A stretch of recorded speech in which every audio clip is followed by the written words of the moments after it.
Hello children, I hope you are fine. तो बच्चों देखो, आपका चैप्टर चल रहा है 2 और आज हम पढ़ने वाले हैं ब्रेन के बारे में। ब्रेन यानी आपका जो दिमाग होता है ना, उसके बारे में। ठीक है, BRAIN, ब्रेन। ओके, देखो, the brain is a very deli CATE cate, delicate. Delicate delicate का मतलब होता है बच्चों नाजुक। नाजुक यानी बहुत मुलायम। जैसे देखो, बहुत जो छोटी छोटे बच्चे होते हैं ना, बिल्कुल पैदा हुए होते हैं, बिल्कुल छोटे बच्चे जिनको गोदी में खिलाते हैं ना, तो वो कितने डेलिकेट होते हैं ना, कितने छोटे छोटे, कितने मुलायम हाथ होते हैं उनके, है ना। तो बड़ा ही डेलिकेट, बड़ा ही नाजुक, है ना। तो हमारा जो दिमाग होता है ना बच्चों, वो अब जैसे तो ऊपर से देखेंगे तो बड़ा कठोर लगता है, ठीक है। क्योंकि ऊपर इसमें क्या है, बाल हैं, बालों के भी नीचे क्या है, खाल है। खाल के नीचे भी क्या है, हड्डियों का एक ढांचा होता है, ऐसे करके, है ना। कोई कंकाल देखा होगा आपने, उसकी खोपड़ी देखी होगी, है ना। तो वो बड़ा स्ट्रांग होता है, लेकिन उसके अंदर जो होता है ना, वो बहुत ही डेलिकेट होता है, यानी बहुत ही नाजुक होता है। An important part of our body, और हमारे बॉडी का इम्पोर्टेंट पार्ट भी होता है। इम्पोर्टेंट कैसे होता है, क्योंकि आपको पता है पूरे हमारा जो दिमाग होता है पूरे बॉडी को कंट्रोल करता है कि नहीं करता है ना। हम जैसे ये पूरे हमारे बॉडी का हेड होता है ना। ये कंट्रोल करता है सबको। हम दिमाग से ही तो सोचते हैं सारा कुछ, जो भी ये करते हैं, है ना, करने से पहले सोचते हैं।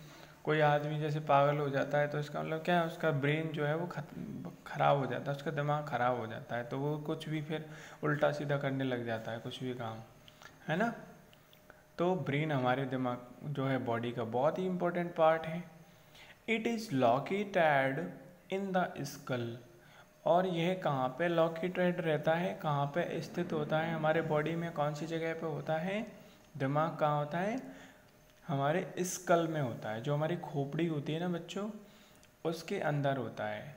एंड इज प्रोटेक्टेड, और सुरक्षित रहता है, by a hard bone called cranium. आप देख रहे हो बच्चों, इसमें देखो ऐसे ऐसे ये परत सी है इसमें, है ना, दिमाग में, है कि नहीं है। तो ये है क्रेनियम, इसको क्रेनियम कहते हैं, है ना। पूरे हमारे खोपड़ी के ऊपर ऐसा कवर होता है जो हड्डी से बना होता है ना, हड्डियों से बना हुआ एक ढांचा सा रहता है, तो उसको कहते हैं क्रेनियम। ठीक है, ये बहुत हार्ड होता है, इसके अंदर होता है वो, है ना। Our brain is the most important internal organ of our body.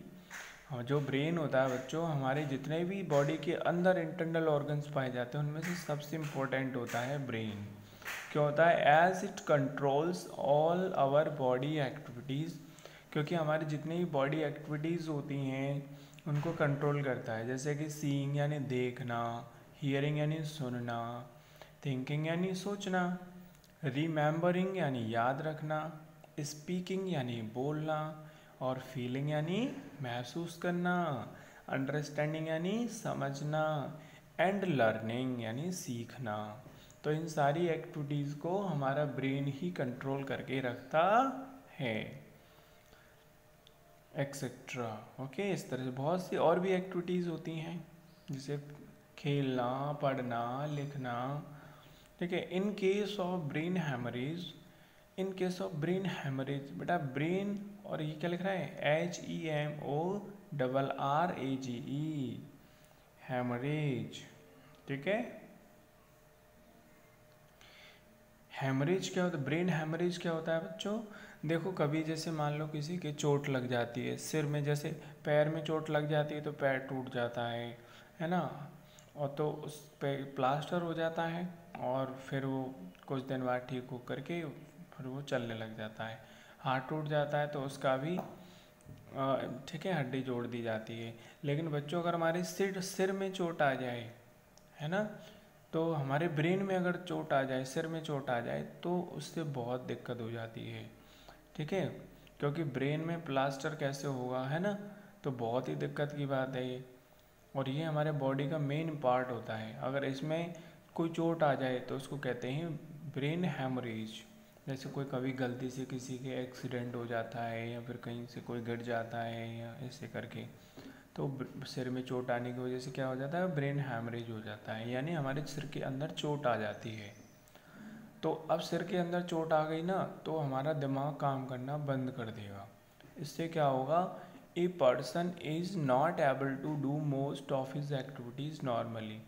तो एक पर्सन जो है वो ज़्यादातर चीज़ों को वो नॉर्मल तरीके से नहीं कर सकता, जैसे एक नॉर्मल तरीके जैसे करना चाहिए उसको, और जैसे कोई स्वस्थ आदमी करता है या चोट लगने से पहले जो जैसे करता था वो वैसे नहीं कर पाएगा। ठीक है। द ब्रेन सेंड्स, ब्रेन क्या करता है बच्चों, ब्रेन का काम क्या होता है पता है। अब जैसे आप बैठे हो, ठीक है, और आप के हाथ में कोई गलती से मान लो कोई चींटी खा जाए आपको, तो आपको दर्द होता है, तुरंत आप हाथ हटा लेते हो वहाँ उस जगह से। या फिर मान लो आप बैठे हो, सोफे पे बैठे हो, है ना, और आपके पैर पे मान लो कोई गर्म चीज़ गलती से फैल गई, तो पैर आपका जलेगा और तुरंत हटा लोगे आप। तो ऐसे हमारा जो दिमाग है ना, वो क्या करता है, सिग्नल लेता है और भेजता है। ठीक है। जैसे ही सुई चुभी आपके पैर में या फिर चाय फैली, तो गर्म चीज़ तुरंत हमारे दिमाग में मैसेज पहुंच जाता है कि भाई गर्म चीज़ टच हो गई है कोई, तो पैर हटाना है। तो फिर पैर हटाने के लिए दिमाग फिर वो भेज देता है, एक मैसेज भेज देता है पैर को कि भाई पैर हटाओ। तो ये सारा काम इतनी जल्दी हो जाता है कि आपको पता ही नहीं चला कि पैर ने कब दिमाग को सिग्नल भेजा और दिमाग ने पैर को कब सिग्नल भेजा। ठीक है। तो हमारा दिमाग ये काम बहुत जल्दी कर लेता है। तो हमारा ब्रेन क्या करता है, sends messages to all parts of our body. तो ये हमारे पूरी बॉडी के लिए मैसेजेस भेजता है ना। जैसे आपको भूख लगती है ना, आपको प्यास लग रही है, आपको नींद आ रही है ना, आपको जाना है, आपको सोचना है, आपको पढ़ना है, आपको याद रखना है। आपको मैंने कुछ पूछा कि 15 × 3 कितने होंगे, तो आप सोचोगे ना, तो ये काम भी कौन करेगा, दिमाग करता है हमारा, है ना। तो ये सारी चीज़ें जो हैं ये ब्रेन ही करता है। तो ये brain sends messages to all parts of our body and receives, और प्राप्त करता है, मैसेजेस भेजता है और लेता है messages from them. Okay. It is the main organ of our nervous system. ये हमारा बच्चों जो नर्वस सिस्टम होता है, नर्वस सिस्टम क्या होता है, जैसे बच्चों हमारे बॉडी के अंदर जो खाना पचाने वाला सिस्टम होता है तो उसको डाइजेस्टिव सिस्टम कहते हैं। और जो हम सांस लेते हैं उस सिस्टम को क्या कहते हैं, वो रेस्पिरेटरी सिस्टम कहते हैं। और जो हमारा सोचते हैं, जो भी हमें फील होता है ना, हमारे पूरी बॉडी को जो कंट्रोल करता है उसको हम नर्वस सिस्टम कहते हैं। ठीक है ना, समझ में आई बात आपको। तो हमारे जो नर्वस सिस्टम जो होता है वो पूरी बॉडी के अंदर फैला हुआ रहता है, और उसमें जो मेन पार्ट होता है वो होता है उसका ब्रेन। ओके। तो आई होप बच्चों आपको ये पूरा ब्रेन के बारे में समझ में आ गया है अच्छे से। तो आपको इसके हार्ड वर्ड्स जो है मैंने अलग से लिख लिए हैं, आपको अपनी फेयर नोटबुक में लिखने हैं और लर्न करने हैं, और इसकी रीडिंग भी करनी है। ठीक है। So thank you students.